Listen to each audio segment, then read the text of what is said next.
आज मैंने क्लास में चैप्टर 9 पढ़ाया था, कीपिंग द एनवायरनमेंट क्लीन। यानी हमें अपने एनवायरनमेंट को किस तरह से क्लीन रखना है, क्यों रखना है, वो भी आपको पता होना चाहिए। अगर हमने एनवायरनमेंट को गंदा रखते हैं, साफ़ नहीं रखते हैं, हमारा एनवायरनमेंट टाइम टू टाइम जैसे जैसे टाइम आगे जाता जाएगा हमारा एनवायरनमेंट और गंदा होता जाएगा। तो एनवायरनमेंट हमारा क्यों क्लीन नहीं होता है, क्यों गंदा रहता है, ये सबको पता है। ह्यूमन एक्टिविटीज़ एंड एनवायरनमेंट, इसके बारे में एक बार देख लेते हैं। Human greed is exploiting the nature resources and natural resources and causing air, water and soil pollution. Human activities की वजह से natural resources and causing air pollution. Human जो ग्रीड है यानी इंसानों की जो लालच है, इसकी वजह से हम लोग एक्सप्लॉइट कर रहे हैं नेचुरल रिसोर्सेज को।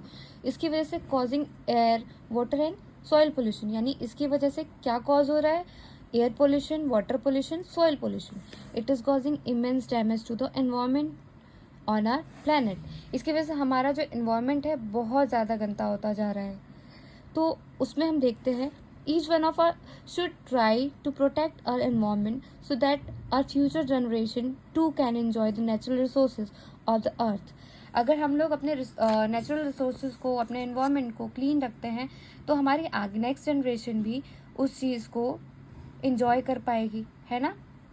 चलिए देखते हैं टाइप्स ऑफ वेस्ट। अब आप लोग ये सोच रहे होंगे कि अभी तो हम लोग human activities, environment, keeping the environment clean, ये सब बातें करें, तो इसमें वेस्ट कहाँ गया।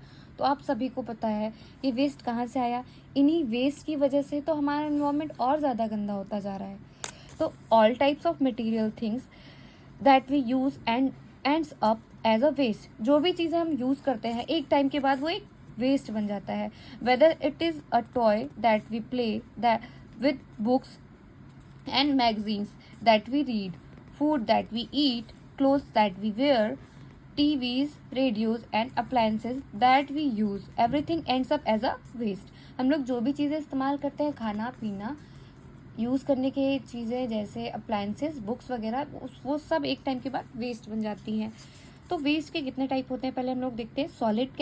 Solid, liquid and gaseous waste. 3 type के वेस्ट होते हैं मेनली, और सॉलिड वेस्ट 2 टाइप के होते हैं।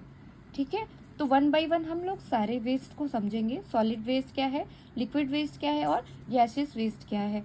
तो ये 3 तो समझना है, और साथ ही साथ बायोडिग्रेडेबल एंड नॉन बायोडिग्रेडेबल भी समझना है। तो इन दोनों को समझने के लिए हमें इन दोनों को कंपेयर करना पड़ेगा। जब हम इन दोनों को कंपेयरिंग वे में जब समझेंगे ना, तो हमें ज़्यादा अच्छे से समझ में आएगा। तो ये हम लोग नेक्स्ट वीडियो में स्टार्ट करेंगे, कवर करेंगे।